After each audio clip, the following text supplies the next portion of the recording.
ಮಹಾದೇವ್. ನಾನು ನಿಮ್ಮ ಮುಮ್ತಾಜ್ ಪ್ರಯಾಗರಾಜ್ ಮಹಾಕುಂಭ ಮೇಳದಿಂದ.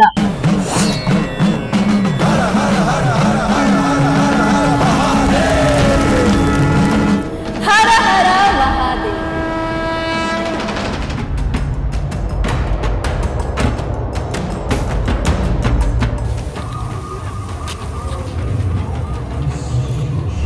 ಇವತ್ತು ನಾನು ಮಹಾಕುಂಭ್ ಡಿಜಿಟಲ್ ಎಕ್ಸ್ಪೀರಿಯನ್ಸ್ ಸೆಂಟರ್ ಗೆ ಬಂದಿದ್ದೀನಿ. ಇಲ್ಲಿ ಡಿಜಿಟಲ್ ಅನ್ನುವಂಥದ್ದಕ್ಕೆ ಎಷ್ಟು ಅರ್ಥವನ್ನ ನೀಡಿದ್ದಾರೆ ಅಂತ ಹೇಳಿದ್ರೆ, ನಾವಿಲ್ಲಿ ಎಂಟ್ರೆನ್ಸ್ ಅಲ್ಲಿ ಒಂದು ಟಿಕೆಟ್ ತಗೊಳ್ಳೋದಿದೆ ಇಲ್ಲಿ ಎಂಟರ್ ಆಗೋದಕ್ಕೆ. ಸೊ ಅಲ್ಲಿ ಕ್ಯಾಶ್ಲೆಸ್ ಮಾಡಿದ್ದಾರೆ, ಯಾವುದೇ ಕಾರಣಕ್ಕೂ ಅಲ್ಲಿ ಕ್ಯಾಶ್ ಅಲೋಡ್ ಇಲ್ಲ. ನಾವು ಡಿಜಿಟಲ್ ಅಮೌಂಟ್ ಅನ್ನು ಈಗ ಕೊಟ್ಟು ಇದರ ಒಳಗೆ ನಾವು ಎಂಟರ್ ಆಗ್ಬೇಕು. ಕೇವಲ 50 ರೂಪಾಯಿ ಇರುವಂತದ್ದು ಎಂಟ್ರಿ ಫೀಸ್. ಸೊ ನಾನಿವಾಗ ಒಳಗೆ ಬಂದಿದ್ದೀನಿ. ಅಲ್ಲಿ ಸಾಲಾಗಿ ನಿಂತು ಒಂದಷ್ಟು ಜನರನ್ನ ಬಿಡ್ತಾ ಹೋಗ್ತಾರೆ. ಈಗ ನನಗೆ ಅವಕಾಶ ಸಿಕ್ಕಿದೆ, ಸೊ ನಾನು ಒಳಗೆ ಹೋಗ್ತೀನಿ. ಯಾವ ರೀತಿ ಇದೆ ಈ ಮಹಾಕುಂಭ್ ಡಿಜಿಟಲ್ ಎಕ್ಸ್ಪೀರಿಯನ್ಸ್ ಸೆಂಟರ್ ಅನ್ನುವಂಥದ್ದನ್ನ, ಮೋದಿಜಿ ಅವರ ಡಿಜಿಟಲ್ ಇಂಡಿಯಾ ಪ್ಲಾನ್ ನೀವು ಕೇಳಿದಿರಿ. ಮೋದಿಜಿ ಅವರು ಎಷ್ಟರ ಮಟ್ಟಿಗೆ ನಮ್ಮ ದೇಶವನ್ನ ಡಿಜಿಟಲೈಸ್ ಮಾಡೋದಕ್ಕೆ ಪ್ರಯತ್ನವನ್ನ ಪಡ್ತಾ ಇದ್ದಾರೆ. ಅವತ್ತು ಮೋದಿಜಿ ಅವರು ಡಿಜಿಟಲ್ ಇಂಡಿಯಾ ಕಾನ್ಸೆಪ್ಟ್ ಅನ್ನ ತಂದಾಗ ನತ್ತಿದವರು ಬಹಳಷ್ಟು ಜನ ಇದ್ದಾರೆ. ಇದು ಸಾಧ್ಯ ಇಲ್ಲ ಅಂತ ಹೇಳಿದವರು ಬಹಳಷ್ಟು ಜನ ಇದ್ದಾರೆ. ಆದ್ರೆ ಇವತ್ತು ನಾವು ಡಿಜಿಟಲ್ ಇಂಡಿಯಾವನ್ನ ನೋಡ್ತಾ ಇದ್ದೀವಿ. ಅಂಡ್ ಅದರ ಭಾಗವಾಗಿ ಇವತ್ತು ಪ್ರಯಾಗರಾಜ್ ಮಹಾಕುಂಭ ಮೇಳದಲ್ಲಿ ಈ ಡಿಜಿಟಲ್ ಎಕ್ಸ್ಪೀರಿಯನ್ಸ್ ಸೆಂಟರ್ ಇದೆ. ಮಹಾಕುಂಭ ಮೇಳ ಯಾಕೆ ನಡೆಯುತ್ತೆ ಅಂಡ್ ಇಲ್ಲಿ ಸಮುದ್ರ ಮಂಥನದ ಕಥೆ ಆಗಿರ್ಬಹುದು, ಬಹಳಷ್ಟು ವಿಚಾರಗಳನ್ನ ಇಲ್ಲಿ ನಮಗೆ ತೋರಿಸ್ತಾರೆ. ಸೊ ಆ ಒಂದು ದಿವ್ಯಾನುಭೂತಿಯನ್ನ ನಾನು ಪಡ್ಕೊಳ್ತೀನಿ, ನಿಮಗೂ ತೋರಿಸ್ತೀನಿ. ಈ ಒಂದು ಜರ್ನಿಯಲ್ಲಿ ನಿಮ್ಮನ್ನು ಕರ್ಕೊಂಡು ಹೋಗ್ತೀನಿ. ದಯವಿಟ್ಟು ಕೊನೆ ತನಕ ನೋಡಿ.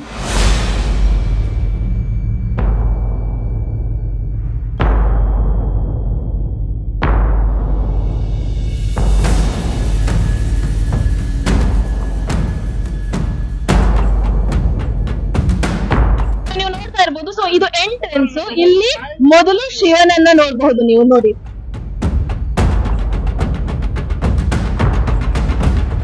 ವಾಟರ್ ಫಾಲ್ ಡಿಜಿಟಲ್ ಎಕ್ಸ್ಪೀರಿಯನ್ಸ್ ಮಾಡಬಹುದು.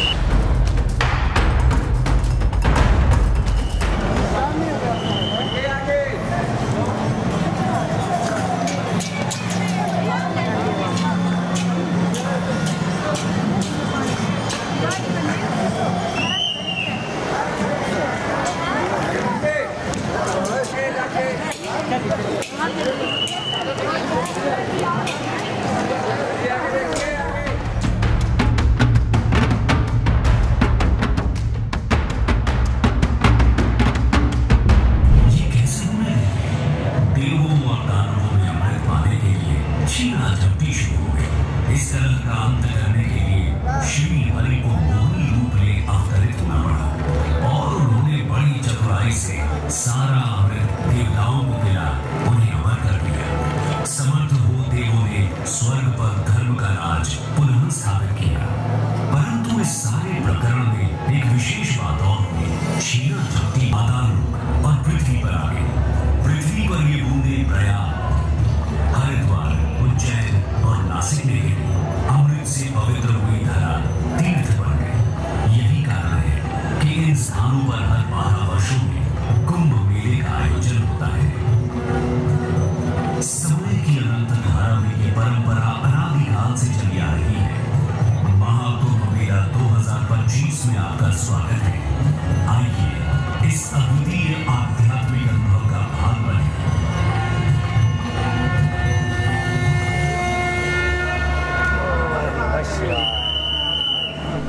ವೀಕ್ಷಕರೇ, ನೀವೆಲ್ಲರೂ ಕೂಡ ಈಗ ಸಮುದ್ರ ಮಂಥನದ ಕಥೆಯನ್ನ ನೋಡಿದೀವಿ ಅಂತ ಭಾವಿಸ್ತೀನಿ.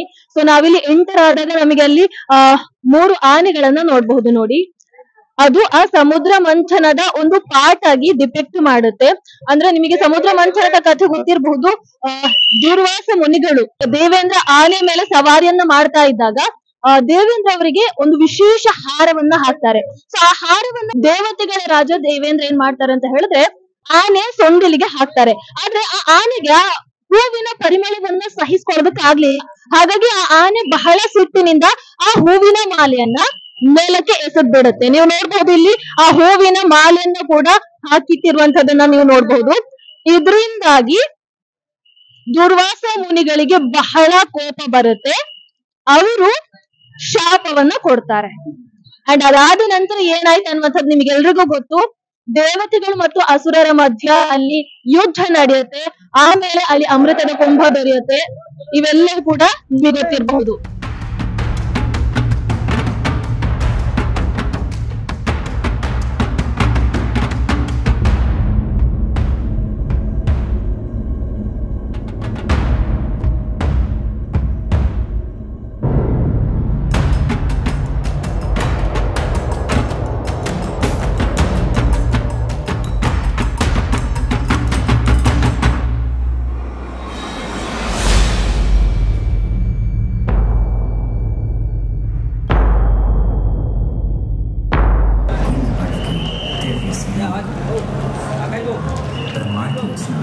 इस खगोलीय संगम में झलकते देवता तारों के रूप में, असुर ग्रहों के रूप में और मंदार स्वयं आकाश में।